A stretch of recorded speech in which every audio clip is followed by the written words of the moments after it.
Mishra classes. मैं आराध्या मिश्रा। हालांकि I am so sorry, बहुत दिनों बाद आपसे मिल रही हूँ बिकॉज अभी थोड़ा सा मुझे काम था, इसलिए इतने दिन तक वीडियो नहीं आ पाई। बट आज मैं लेकर आई हूँ आपके लिए फिजिक्स की अपनी जो अभी तक हमने न्यूटन का फर्स्ट लॉ पढ़ा था, ठीक है। अब हम लोग पढ़ने जा रहे हैं न्यूटन का सेकेंड लॉ। तो जय माता दी, माता रानी का नाम लेकर ही हम अपना काम स्टार्ट करते हैं। अब हम लोग समझेंगे न्यूटन का सेकेंड लॉ। फर्स्ट लॉ हमने समझा जिससे हम लोग जड़त्व का नियम भी बोलते हैं, ठीक है। उसके आगे आज हम सेकेंड लॉ पढ़ेंगे। तो आप सोच रहे होंगे आज इन्होंने इतना छोटा क्यों लिखा है।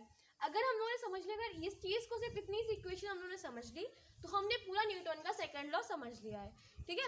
अब न्यूटन का सेकेंड लॉ अगर हम लोग बुक में देखें तो उसमें बहुत बड़ा बड़ा दिया जाता है, ठीक है। न्यूटन का अगर हम लोगों ने क्या बोला, आपको ट्रिक हिसाब से मैं पढ़ा, जिससे कि आपको कोई एग्जाम वगैरह हो तो उसमें ना आपको दिक्कत ना हो ज़्यादा, आप सोचे कि इतना याद करना पड़ेगा ये वो, आपने बस इतना समझना है, ठीक है।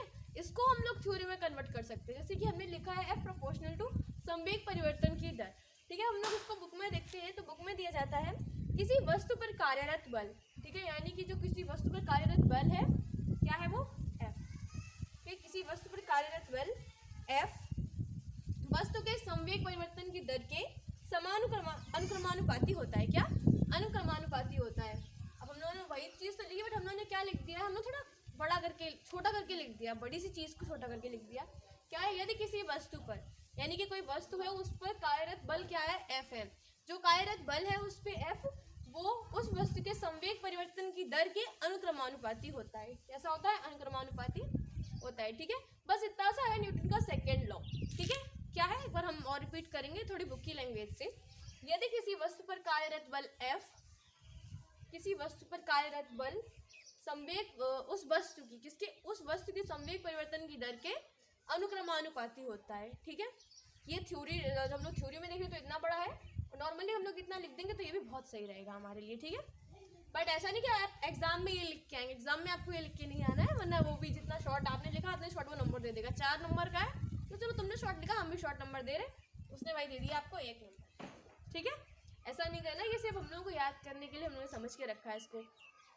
तो हमने न्यूटन का सेकेंड लॉ पढ़ा, हम लोग इसके आगे से डेरिवेशंस की सॉल्व करेंगे। और डेरिवेशन कैसे सॉल्व होगी, यदि किसी वस्तु पर F बल लगाने पर उसके संवेग में परिवर्तन डेल्टा t समय से कितना ना डेल्टा p हो रहा है, ठीक है। इधर हम लोगों ने पूरे मतलब उस लैंग्वेज में लिखा, हम लोग बस इसको यहाँ पे सॉल्व कर लेंगे, ठीक है। सॉल्व कैसे करेंगे हम लोग इसे, F प्रोपोर्शनल टू dp/dt, ठीक है।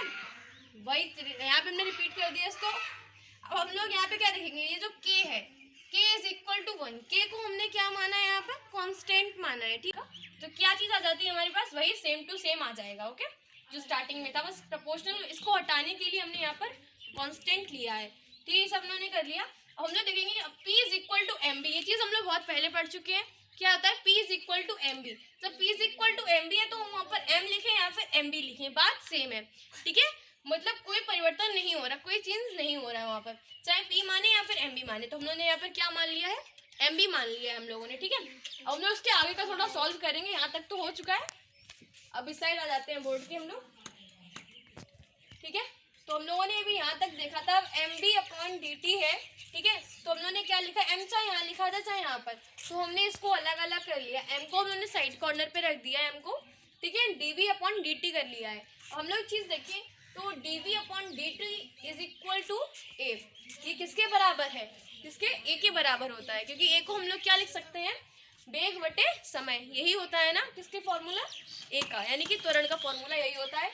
तो जो कि हमने लिख लिया है dv/dt, ठीक है। अब हम लोग एक चीज़ यहाँ पे देखें, अगर पूरे इस होल की जगह पर हम किसको रख दें, ओनली सिंगल a को रख दें, कोई प्रॉब्लम, बिल्कुल कभी कोई प्रॉब्लम में नहीं आएगी यहाँ पर, because a is equal to dv/dt, या फिर हम लोग बोले dv/dt is equal to a, दोनों बराबर है, किसी को भी हम लोग रख सकते हैं।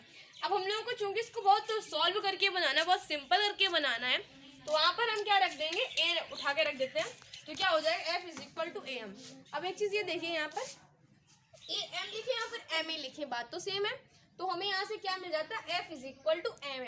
यहीं पर हमारा सेकेंड लॉ पूरा क्या हो जाता है, इसकी डेरिवेशन सॉल्व हो जाती है, F is equal to ma, ठीक है। हम लोग यहाँ से अगर a की वैल्यू निकालें तो क्या हो जाएगी, a is equal to fm, ठीक है। ये जिसको हम लोग लिख सकते हैं मोस्ट इम्पॉर्टेंट, ठीक है। ये मोस्ट इम्पॉर्टेंट है, ठीक है। क्या है ये चीज़ यहाँ पर बहुत मोस्ट इम्पॉर्टेंट है, वेरी इंपॉर्टेंट चीज़ है। बिकॉज अगर हम लोग इस चीज़ को देख लेंगे, इससे भी हम लोग आगे जितने फिजिक्स के चैप्टर पढ़ेंगे उसमें इसका यूज़ होगा, ठीक है, यूज़ होगा, जिसमें बहुत यूज़फुल है हमारे लिए, इसलिए हम लोग इसको बहुत अच्छे से ध्यान में रखेंगे। उम्मीद करती हूँ आपको बहुत समझ में आया होगा, और नहीं समझ में आया है बिकॉज आज बहुत सारी प्रॉब्लम्स आई वीडियो बनाने में, तो जो भी हुआ अब हम लोग बाद में, अगर आपको समझ में नहीं आया ना तो आप प्लीज़ मुझे कमेंट करिए, मैं एक और video specially for it only special इसकी ही एक शॉर्ट वीडियो बना के आपके लिए डाल दूँगी, बट प्लीज़ आप लोग मुझे कमेंट करिएगा अगर आपको समझ में नहीं आया, ठीक है। तो यहीं पर हमारे ही समझ में हो चुका है इतना कंप्लीट, बट हम लोगों को F बराबर M है, ये तो बहुत ज़रूरी, बहुत ज़्यादा इंपॉर्टेंट है, मतलब ये समझ सकते हैं फिजिक्स के जाने ओनली ये एक formula F is equal to M है।